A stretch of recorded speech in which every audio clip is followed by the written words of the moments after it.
Welcome to a live stream episode of The Watchdog with me, Lowkey, here on Mint Press. As you know, we are going against the grain on a weekly basis, covering the stories which the mainstream media seem to be allergic to. And this week, we have a really fantastic show for you. As you know, Mint Press is independent media in every sense of the word. We are not backed by corporate oligarch billionaires. We are not a mouthpiece that merely reproduces the press release given to us by the Ministry of Defense, either in the UK or the US or anywhere in the world. For that reason, we rely on your support. So we call on you, anyone watching this, to not only like, share, and subscribe with this video, but please do support us on Patreon now so we can keep providing you with this important information for us to fight back. Now, this week, we are in the midst of the biggest rail strike in several decades in this country. 3 days across this week, we are seeing 50,000 rail workers go on strike. Now, the RMT union, which represents overall 80,000 workers, when it sought to reach a deal with the rail companies which employ its members, the level of inflation at that time, according to the retail price index, had increased by 7.1%. Now, since then, the initial offer that the employers made to the RMT union was merely 2% rise with the possibility of a 3% rise on condition that the union accepted thousands of statutory redundancies. Now, the RMT at that time were only asking for a 7% increase so as to be in line with the rise in cost of living. In real terms, what was being imposed on them was a pay cut and redundancies.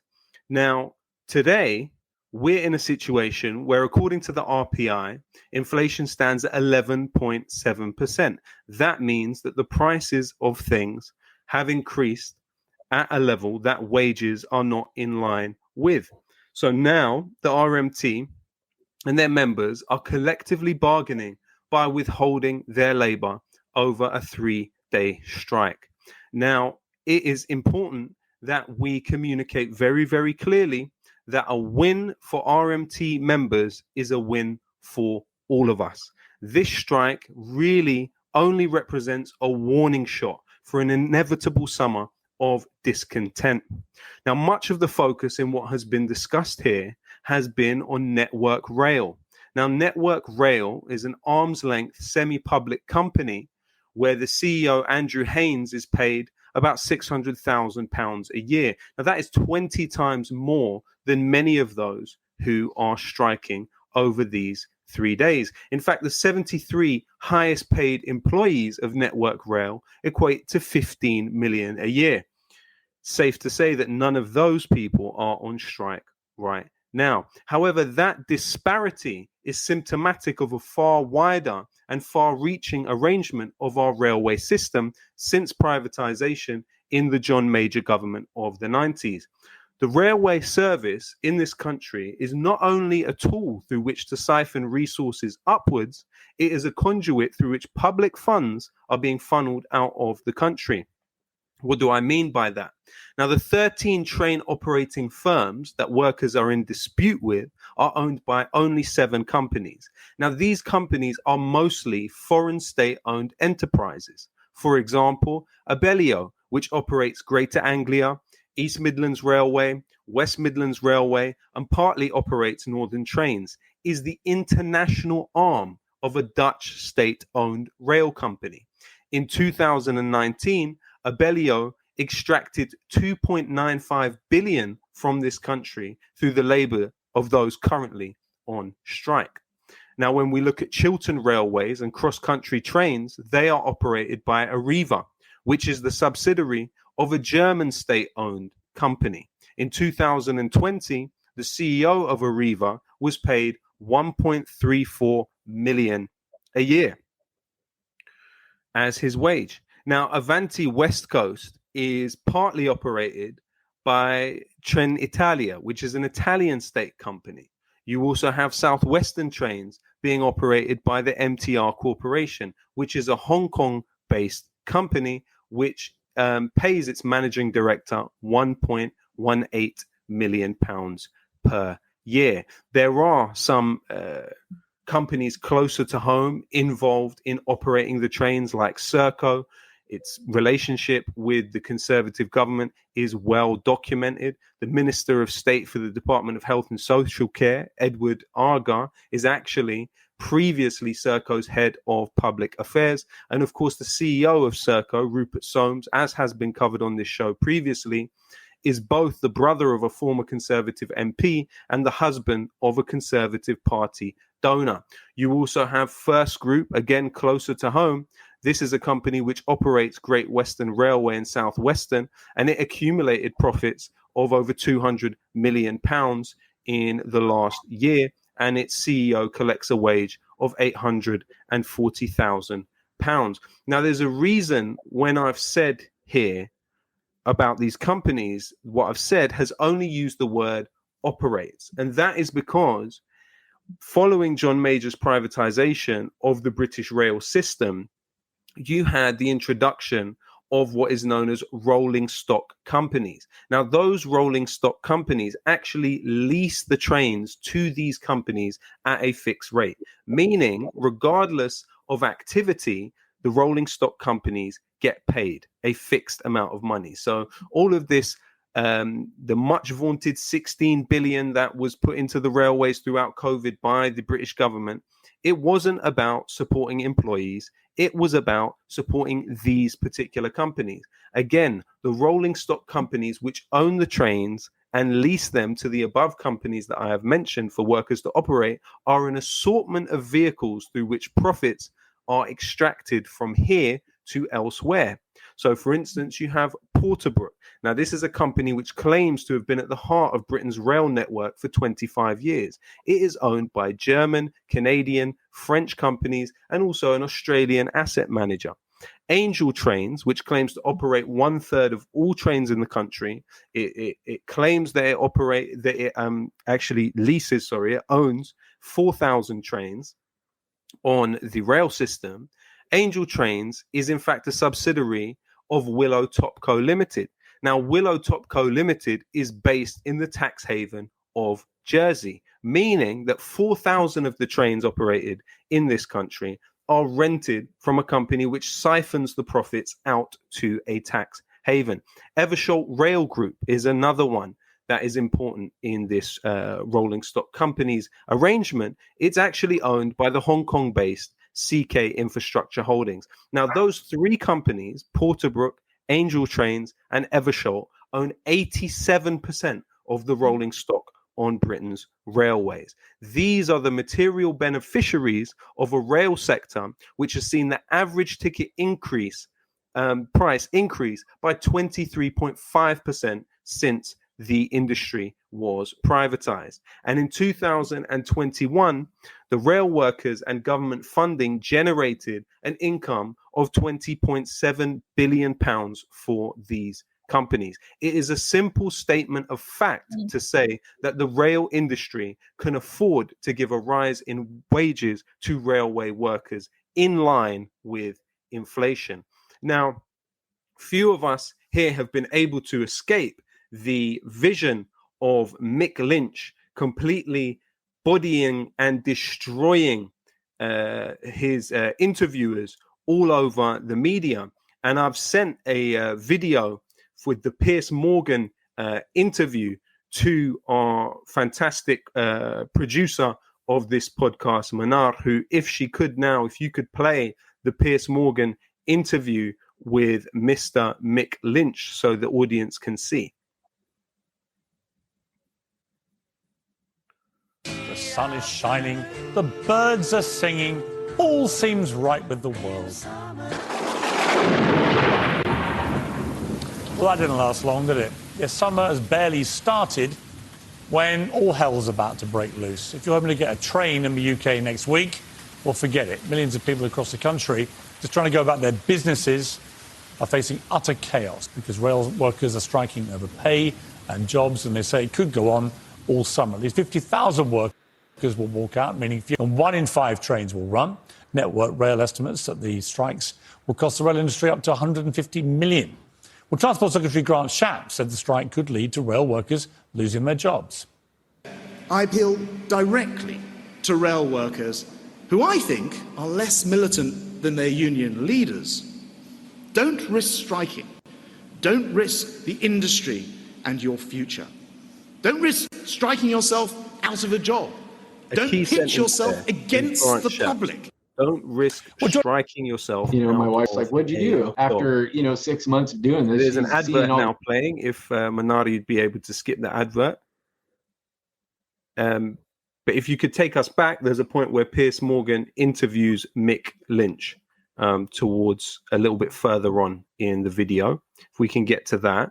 Now, the key thing about the interview, just play it when you are ready, is that Piers Morgan's new show on this Murdoch-owned channel, Talk TV, it promised to cancel culture and was widely promoted as a strike back at censorship. Now, Morgan hosted the General Secretary of the RMT, Mick Lynch, at the outset of the strike. Let's not forget that Mick Lynch only entered engineering work on the railways because he had been blacklisted out of the construction industry for joining a trade union.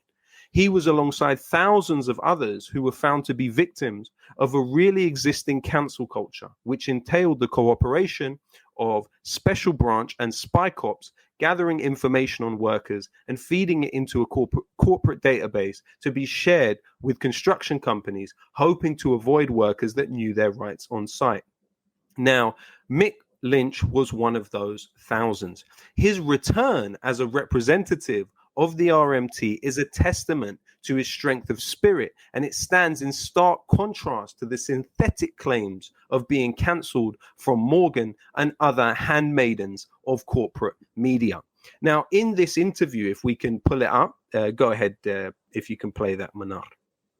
Mick Lynch, who's responsible for all the mayhem that's about to come our way. Mr. Lynch, good evening to you. Good evening. Yeah, I suppose my question is this. We've just come through a 2-year pandemic. We have the appalling after effects rippling through Europe from war in Ukraine. We've just about got over the fractured mayhem of Brexit. And now, just when it looks like the sun is literally coming out and people can start to feel hopeful and positive about life, along come you, and you're going to cause complete chaos and mayhem for the British public for the foreseeable future. And I only ask you, why do you think this is the right time to do this? Well, the sun's not going to shine on our members, Piers. If they lose their jobs, they're facing pay cuts in relation to living standards, and they're facing having their conditions ripped up. We've been engaging with these employers and indeed the Department for Transport and various ministers for more than 2 years since COVID commenced back in we can March just fast 2020. forward it on a little bit, and please, we've put to them last December that we needed the I've supported actions in the past when I felt that they're justified and they're well-timed. It's the timing of this.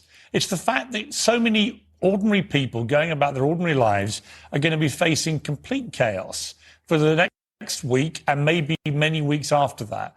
Just so that everyone's starting to feel a little bit better about life. And I would put it to you, if you're putting the devil's advocate position on this, the government has pumped billions into the rail industry, as it has many other industries throughout the carnage of the pandemic. Network Rail says they've not announced any job cuts and will find job savings by not replacing employees who leave the organisation through voluntary redundancy. Obviously, I guess that's an arguable point between you and them. You're after an 11% rise for your members, some of whom, as you know, not all, but some of whom are train drivers earning £54,000 a year. Now, I would say to you, look, I'm not against your workers being protected by you. You're doing your job. But when it comes to pay rises following a pandemic, why are we not giving nurses 11% pay rises? Okay. Police workers, 11% pay rises. People who are really... So here we see the entire presentation of this is about splitting workers and putting them in a sort of antagonistic position with health workers. Now, what we have to remember about this interview is that later on in it, you see Piers Morgan pompously barking rude questions at Lynch, asking a blacklisted worker how much he earns and whether he was a millionaire, in what was a naked attempt to infantilize the debate around this dispute. Now, when Lynch turned the question of earnings back to Morgan, Morgan replied with signature arrogance, "I should hope more than you." Now, let's not forget that Talk TV is just merely another archipelago in ruling class warrior Rupert Murdoch's empire, News Corp. Now, News Corp, according to the government, to the Guardian, effectively avoided paying any corporation tax in the UK for 11 years, despite extracting astronomical profits. The company was believed by the Washington Post to reduce tax by channeling profits through a complex web of subsidiaries in low tax locations or tax havens like the Cayman Islands and Bermuda. We have to remember that Emperor Murdoch and his minions honed their skills at strike breaking in the dispute with workers at the Wapping pressing plant in 1986, where almost 6,000 workers went on strike and Murdoch instantly fired them. It's also been revealed that Special Branch subjected the dispute to intense surveillance, producing written daily briefs on all aspects of the pickets, demonstrations, negotiations, and union meetings. It's also now known that the infamous spy cop Bob Lambert actually infiltrated the picket lines outside the Wapping plant. Now, the pivotal role that media will play in this war on the RMT and all of our rights to wages in line with inflation can be seen in the appointment of veteran journalist Andrew Gilligan to a government task force to break the strike. Now, we've seen the political class in Britain wave around, flail around wildly in a bid to cope with this simple application of pressure from railway workers asking for wages in line with inflation.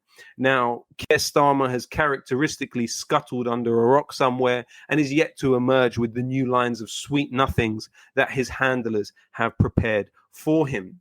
Mick Lynch has also poignantly articulated the irrelevance of the Labour Party when he said, "We don't give any donations to the Labour Party." That's another myth. We are not affiliated to the Labour Party and we have no formal association with them.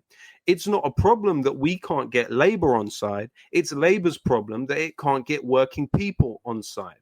This strike is communicating the Labour Party's limited use to the British establishment in subverting industrial action and crushing local labour in the interests of offshore capital. Now, when Transport Secretary in that clip, Grant Shapps, implored striking workers not to risk striking themselves out of a job, it should be read as a veiled threat of blacklisting to workers, which Mick Lynch has said he is sure still continues to this day. Now, as the psychological warfare deepened, you saw Tory MP Tobias Ellwood, who simultaneous to being an MP is a lieutenant in the British Army's actual psychological warfare unit, the 77th Brigade, making the claim that the RMT are friends of Putin. Now, this is typical deflection tactics from a professional in information warfare. As inflation rises daily and ministers make pronouncements out of one side of the mouth that the public needs to cope with a pay cut, and out the other side of the mouth that the limits on bankers' bonuses will be lifted, the likelihood of more sectors withholding their labor increases by the minute. Now, this is clearly understood by the British establishment. Former Chancellor Ken Clarke stated that the rail strikes cannot be allowed to look successful, because if they do, vast amounts of the public sector will be induced to go in for the same militancy, the same strike action. Now, that is the very reason why this strike must succeed, because when they win, we all win. Now, according to the Savanta Comres opinion poll, 58% of those asked believed that the RMT strike is justified. And this strike is a harbinger of things to come. You have bus workers in Liverpool that have voted to strike. Drivers for Arriva have gone on strike for 2 weeks in Yorkshire. The Criminal Bar Association has informed the courts that criminal law barristers will go on strike next week over the slashing of legal aid. The National Education Union, which represents almost 500,000 education workers in the UK, is set to ballot their members on industrial action. Unison, which represents the very health workers that Piers Morgan was trying to weaponize against Mick Lynch, these workers are also set to ballot their 1.3 million members on taking strike action. And the Communication Workers Union is also balloting their 200,000 members on whether to take strike action against Royal Mail. Welcome to the summer of discontent. This is a rebellion of those who plant the fruit of our society against those that eat far more than they need. From the ending of child labor to sick leave and to the 8-hour working day, these rights were won through collective bargaining. The very ideals that our society claims to pride itself on were never generously bequeathed by lords of the land. They were valiantly fought for and bitterly won. Wages in line with inflation for RMT establishes the same principle for the rest of us. The railway workers are striking for all of us. And we have with us today somebody who has led a direct action movement in this country, which is absolutely unprecedented. We have seen in the last 6 months, 2 sites for Israeli arms company Elbit Systems shut down permanently in this country. We have seen a subsidiary sold at a loss by Elbit Systems in this country. And the movement I'm talking about is Palestine Action. The person I'm talking about is Huda Amori. If we can bring Huda up onto the screen, please. Huda, thank you so much for joining us today. Congratulations to you.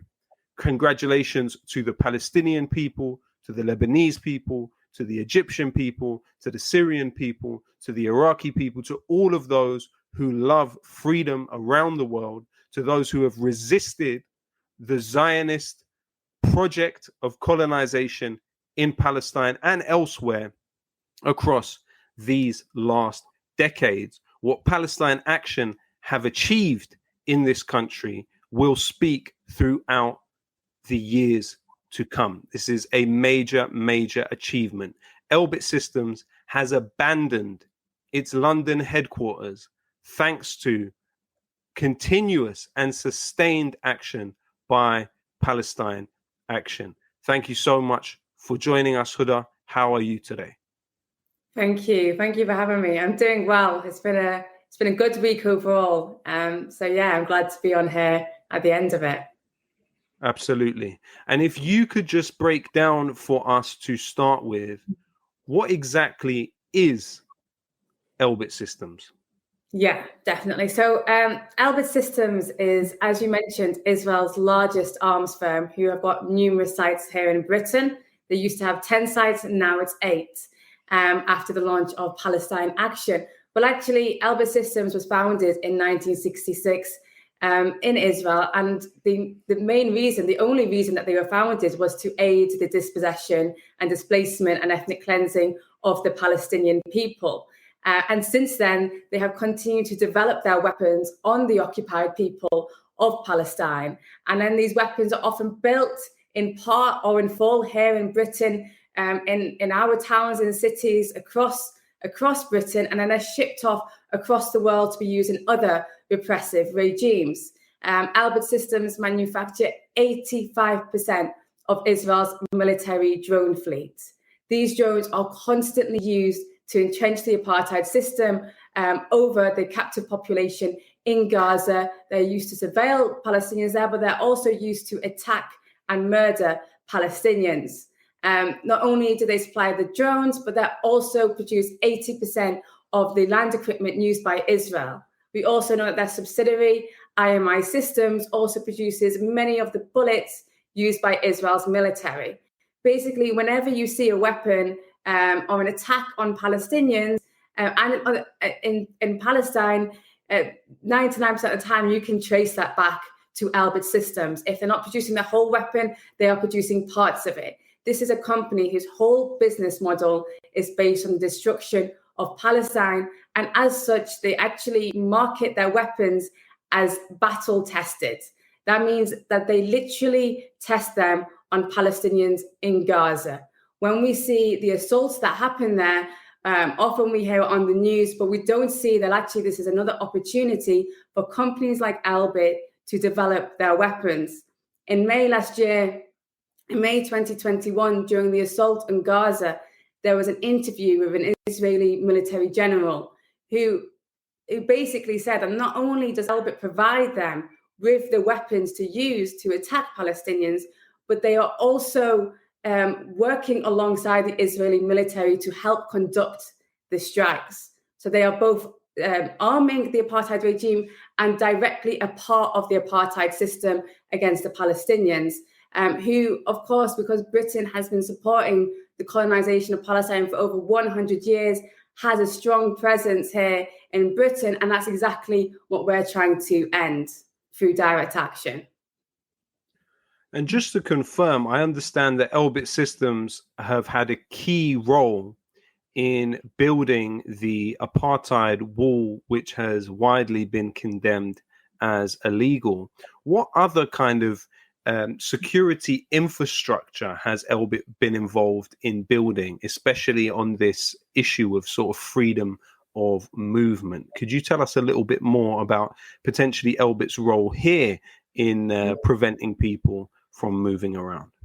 Yeah, definitely. I mean, what you see, and Elbit is a perfect example of this, is how the repression that starts in Palestine expands across the world and actually comes to places like the West. So the apartheid wall you're talking about and the electronics that Elbit provides for, they gained a contract for Trump's wall, basically, in between US and Mexico, to enact the same repression against the people who are trying to flee to the US. And we see that the weapons, the drones which have been used and tested on the occupied people of Gaza are the same drones that are now being used by our border force, basically, to surveil and stop refugees from seeking safety in Britain.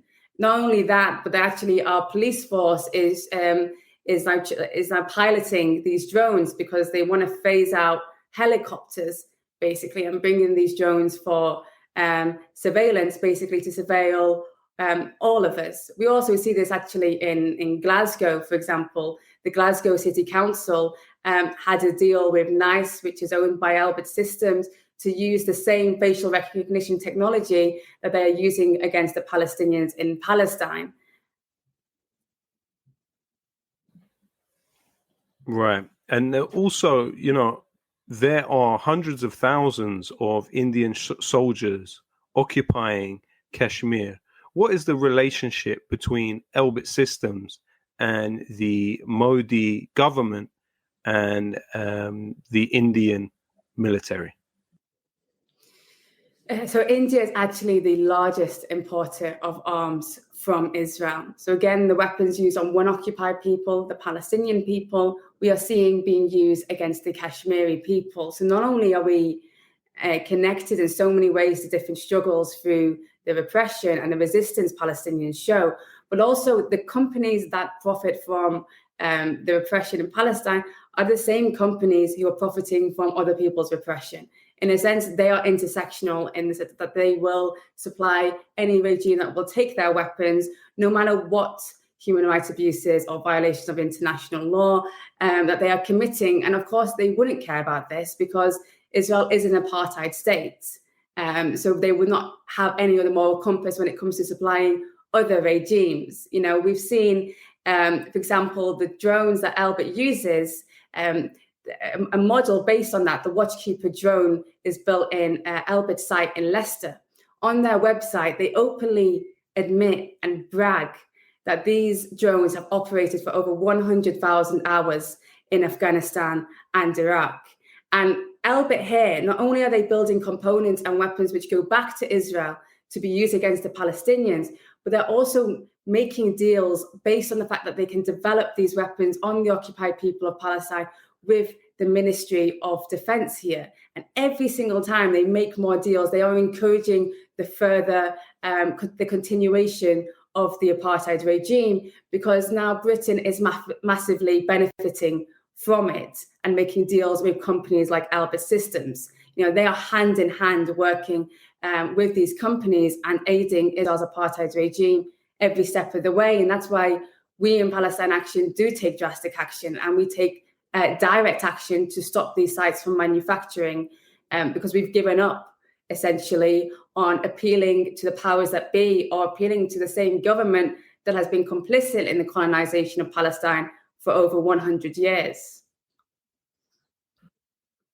So in a way, that leads me to the next question. What exactly is Palestine Action? So we are a direct action network across Britain. We launched in July 2020, and we are basically taking aim at Elbit Systems sites in Britain. And our main and only campaign is to shut Elbit down here in Britain. We believe that we can win if we stay on a clear target, which, to be frank, should never have had a presence in Britain in the first place. So since our launch, we have, as you can see, there's a variety of actions. We stormed their headquarters, for example. We've blockaded their gates. We've climbed onto their rooftops and broken inside and destroyed their weapons of war directly. So when we mean direct action, we're going straight to the source and shutting them down continuously. It's sustained direct action. And, the beauty of it is, if you shut down a place enough times in a short period of time, they cannot operate. We know how these companies operate. They operate through profit, and the more they produce, the more they profit, and the more weapons that are made. If we can directly intervene in the production of these weapons and in the operation of these sites, then it means it's only a matter of time and about the amount of people who take this action until another site is shut down. And that is our aim. We are bypassing the government, we're bypassing politicians, and we're going straight to the source and shutting Elbit down. Can you just break down for me what exactly happened in Oldham? Yeah, so Oldham, for those who don't know, is a northern town in the north of England, and one of Elbit's key factories, it was called Elbit Ferranti Technologies, in Oldham, was running for over 10 years, and it had been a target for local campaigners who did a various amount of different tactics. But when Palestine Action launched, it was also, being an Elbit site, it was a key target for us. And since the start of Palestine Action, we had regularly targeted Elbit's Oldham site. This included a number of people locking on under caravans to block the entrances, people blocking the front doors, people climbing onto the roof. And there were 2 Kashmiris, actually, who went inside and allegedly caused £500,000 worth of damage.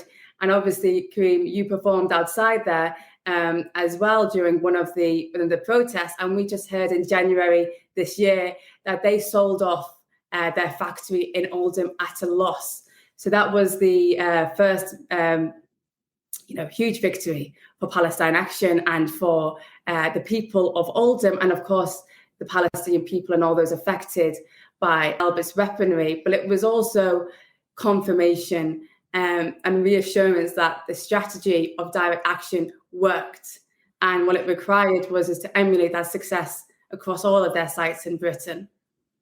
And also a key component of the struggle in Oldham was the local community setting up stalls in the town centre. There was people going door to door and flyering and speaking to local residents. Also, to what extent would you say the collaboration between Palestine Action, coordination, and the local community, and the continuous protests outside of it were vital to that result in Oldham. And also, if you could just expand a little bit on the details of Oldham's subsidiary, of Elbit subsidiary in Oldham.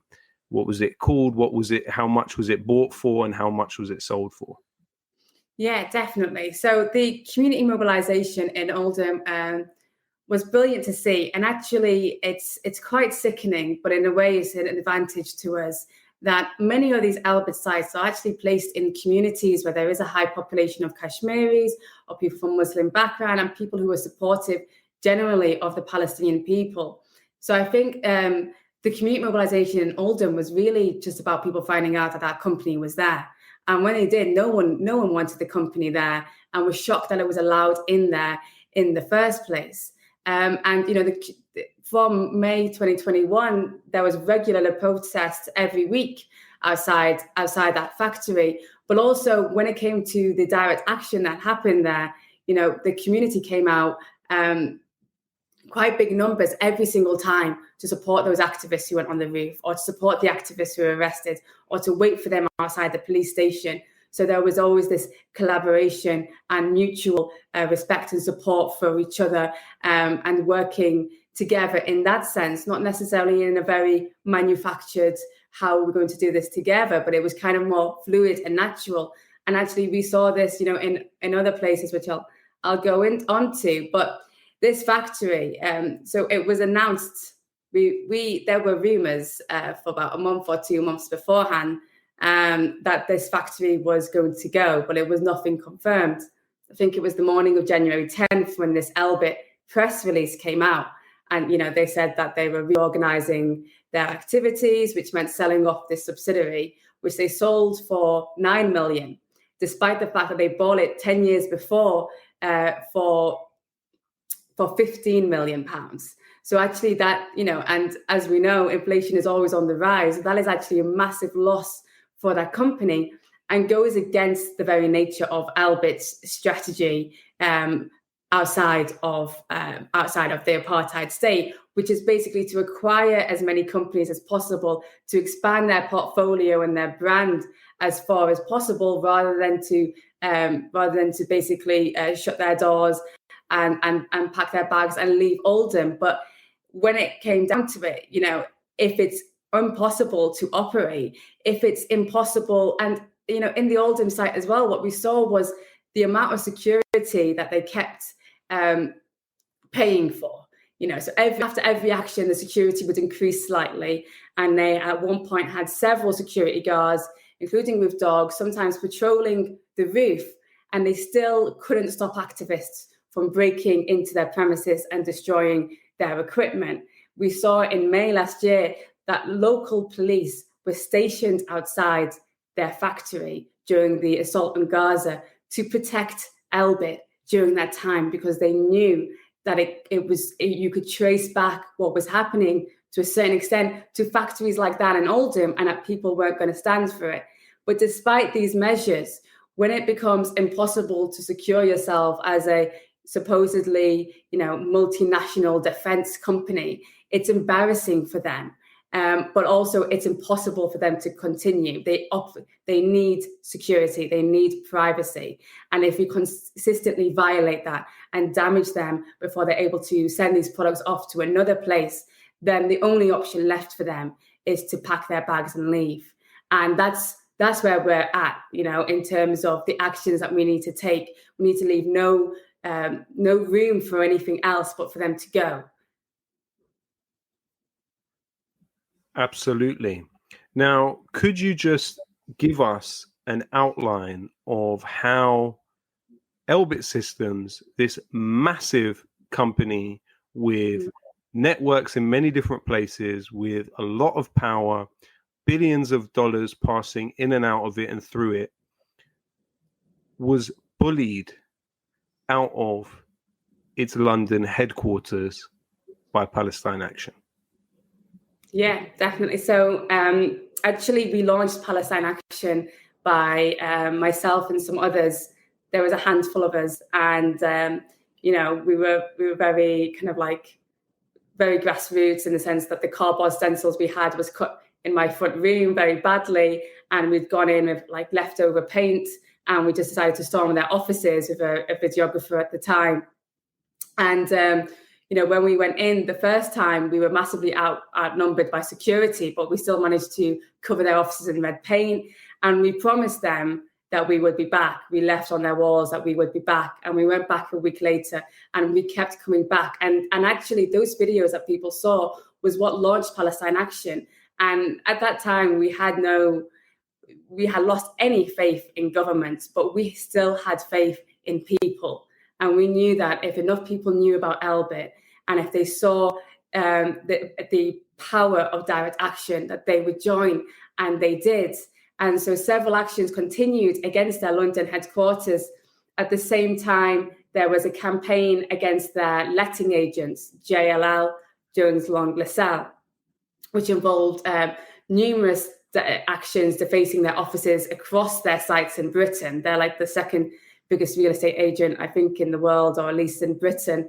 And so that we had this kind of two-pronged approach in terms of pressuring both the letting agents to evict them, who had the power to evict them, but also for making it impossible for Elbit to remain there in the first place.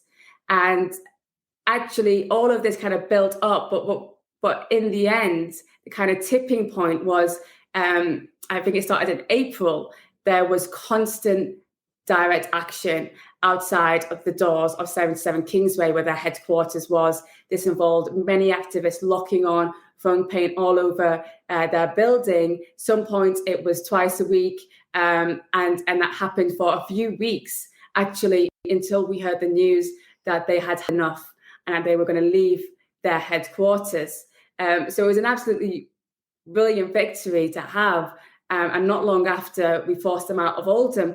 But also, I think the power of this is that they obviously used London as this, and they had this prestigious office.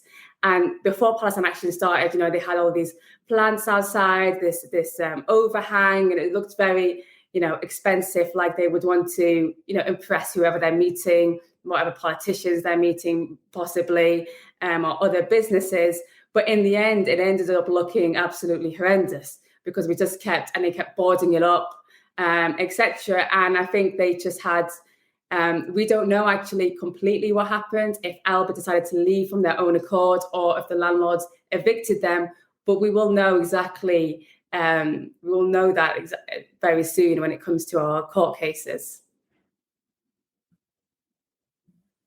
Now, Huda, it seems to me that Elbit fears taking this to court. Now, we have the precedent of the Raytheon 9 in Derry when they shut down the Raytheon factory. When they were eventually taken to court, they were acquitted, and the Raytheon factory had to leave Derry because of what was, because of the shame of what was revealed about Raytheon in court. So it seems that arms companies have a fear of the disinfectant of sunlight. Why is it that Elbit seems hesitant to step into court with Palestine Action? Well, there's a bit of background to this. So before Palestine Action launched, several of us had taken sporadic action against Elbit sites in Britain, not to the same level as we do now in Palestine Action, and it was very infrequent. But what we all noticed from people taking action in Kent, people taking action in Shenstone, was that none of these cases were going to court. They would either be dropped the day before, dropped when we asked for disclosure requests, or people weren't charged at all. And it was getting a bit silly, to be honest with you, because we just thought we wanted to get Elbit in court, we wanted to expose their crimes, and we knew that actually whatever happened, we could argue our case, and we wanted to turn it around onto Elbit's crimes, because that is the reason we take action. This company shouldn't be allowed to be here in the first place.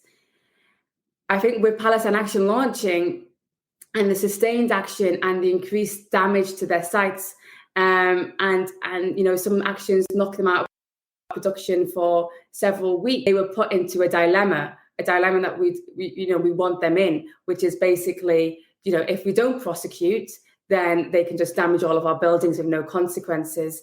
And if we do, they fear losing in court and being exposed for the war criminals that they are in a British Crown Court.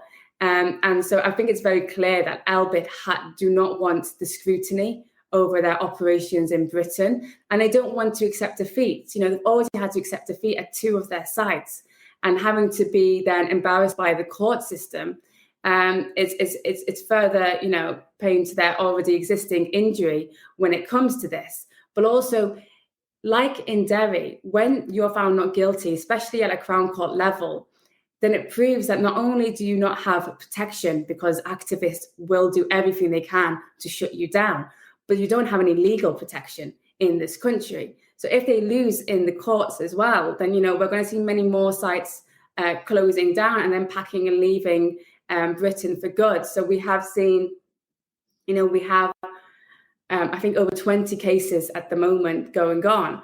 And the vast majority of our cases are Crown Court because most of our actions involve rooftop occupations, high-level damage of their infrastructure and their weapons.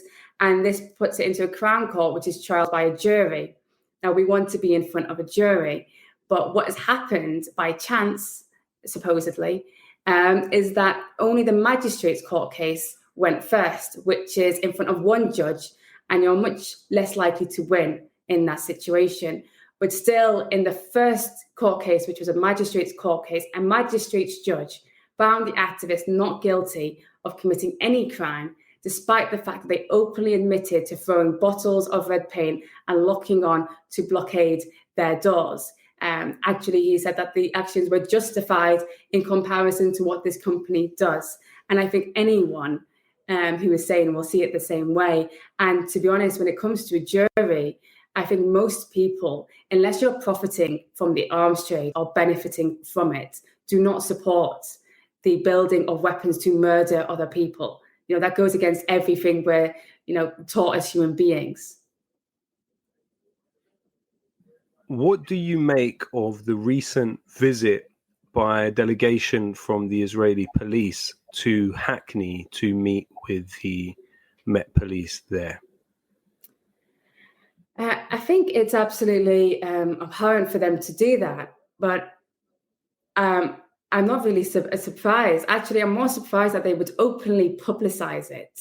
And actually, because we are aware that there's a lot of collaboration that goes on behind closed doors, but the fact that they had the audacity to publicize it in addition to that as a good thing to do, when we're seeing the oppression and the tactics that the Israeli police use against the Palestinian people, shows that the police and the state are not on the side of the Palestinian people. They're not on the side of international law or people's rights. They are on the side of an apartheid state. For us, that's very, very clear. And the more that they show their hand, the more they're exposing themselves. But I think as well, the reaction against it is also testament to show that the people are not on the side of the state's alliance when it comes to Israel's apartheid state. And to be honest with you, that is where our strength is through the grassroots, not necessarily the political establishment. And we know that the majority of people, if they don't already know about Palestine, when knowing of the facts or supportive of the Palestinian people. And it's about harnessing that power and harnessing those people who more and more people are willing to sacrifice their liberty to end the British complicity of Israeli apartheid and to shut Elbit down, whilst we're also seeing the state's ties deepen. So really, the things are becoming more and more distant in terms of the people and the government, to the point where there will be a breaking point.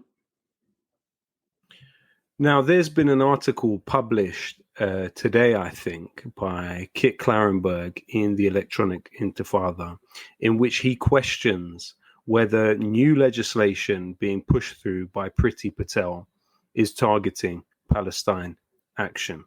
What do you make of it? Yes. So, so the National Security Bill, we were made aware of it through an email by a journalist who said, "Have you seen this bill and it might be affecting Palestine Action?" And reading through it, there's a few parts which are very alarming. But specifically for Palestine Action, there's an offence they're trying to put in, I think, called sabotage, which is basically it's like it's almost taken from our actions agreement, and honestly, in one sense, about damage and destruction against assets, which is in contradiction with the state's policies. Or I might be paraphrasing on that, but basically, what they consider an asset now in this bill is any site which is producing weapons, parts, research for the UK Armed Forces. Now, we know that Elbit also supply the armed forces. And so this would essentially protect Elbit even more. And the proposed sentence they're putting is maximum sentence of life imprisonment or a fine, or both. You know, I would personally take the fine over life imprisonment, but this is the situation that we're in when they're putting in offences which are literally equal to murder. And the irony of it, when literally these companies are responsible for the killing of so many people, that those who try to stop it, they're treating this way. It's exposing them more and more. And to be honest, you know, it took 6 months after the closure of Oldham to close the London headquarters. Palestine Action is growing day by day, and we're not wasting any time. So they can spend the time legislating against us, but we're going to get on with finishing the job and shutting down the rest of these sites. And we won't be stopped. If anything, it's actually some sort of shows to us that actually the state is so desperate to protect Elbit, and that they do see us as a threat. And we are a threat to Elbit Systems' existence in Britain, and we're openly proud of that. Absolutely. More power to you. Now, Al-Ad is a settler group that has a wide level of influence within Jerusalem. It has been instrumental in the cleansing of Silwan, the Palestinian area of Jerusalem, and also is active in Sheikh Jarrah. It's also known as the Friends of the City of David. Now, I've done research which has revealed that you actually have a UK branch of this organization operating here, defined as a charity by the Charities Commission. It goes by the name of UK Friends of the City of David. It has all the same directors on its board that the one based in occupied Palestine has, including a spokesperson for the Israeli military, Doron Spielman. Now, what I've also found when looking at the millions and millions of dollars is pumped into this operation yearly from many different sources, but one interesting aspect when going through their funding with a fine-tooth comb is that historically, this organization, the City of David Foundation and Friends of the City of David, have received funds from Elbit Corporation. What does that say to you, that this arms company has seemingly, whether there's some sort of charitable arm to it, as it's funneled funds into an organization ethnically cleansing Palestinians from East Jerusalem? What do you make of that? I mean, it's disgusting to hear, especially how they use this charitable status. We've been seeing this being used in other ways. There's nothing charitable about ethnically cleansing or dispossessing the Palestinian people, or murdering or entrapping, 2 million people into one of the most densely populated areas on earth. There is nothing charitable about doing that. And I am, to be honest, not surprised that Elbit, again, is in another way a part of the ethnic cleansing of the Palestinian people. If anything, I'm surprised that they're actually, they're funneling the funds through, because they are also, gaining so much funds from the ethnic cleansing. So it's almost like it's going back into one circle. So it sounds like to me, but it shows what Elbit was set out to do, and that has never changed since its formation. It was set up to ethnically cleanse the Palestinian people. It was set up to arm the Zionist militia against the indigenous population of Palestine, and it will continue to do that.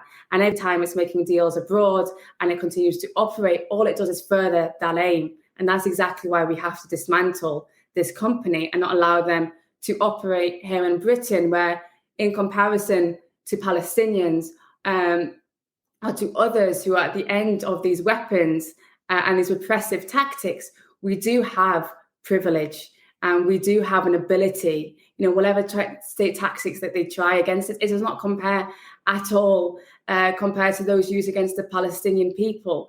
And the fact that they're making their weapons here, we have to make this their biggest downfall and get rid of them, despite what our government chooses to do. We can, and we've proven through people power, through direct action, we can shut these sites down. And so I'd encourage everyone to join Palestine Action and to join us in this mission. And what we have exemplified and articulated by the existence of Palestine Action is the clear commitment to fulfill our duty here. So when we understand that these weapons are targeting people we believe ourselves to have an affinity with, the assertion of Palestine Action is we will stand between those weapons and you. And that is the message that Palestine Action is sending to Palestinians inside Palestine, to the 1 in 3 refugees in the world who are Palestinian, to the over 12 million Palestinian refugees in the world, the 12 million Palestinians in the world, the people of Lebanon, the people of Egypt, who have lost, the people of Syria, the people of Iran, the people of Iraq, who have lost life to this Zionist adventure in Palestine. Huda, just before we wrap up, what is your message to the Palestinian people as a survivor, as a struggler, as somebody who is actually at the forefront of this daily battle? What is your message to your long-suffering, long-struggling people? I think I'd want to thank them for showing the way when it comes to resilience and resistance, and to never give up the fight, and that we can win, and that we will fight alongside each other, and that that's their resistance is what inspires us every single day to keep going, and that we stand with you. We're willing to make small sacrifices in comparison in order to do everything we can to not allow those who profit from your oppression to continue to operate in Britain. And solidarity forever. We will not give up until we shut Elbit down. We promise that. Thank you very much, Huda. We'll see you again. And thank you to all of the viewers. We'll see you next time on The Watchdog. It's Lowkey signing out from Mint Press. Thank you.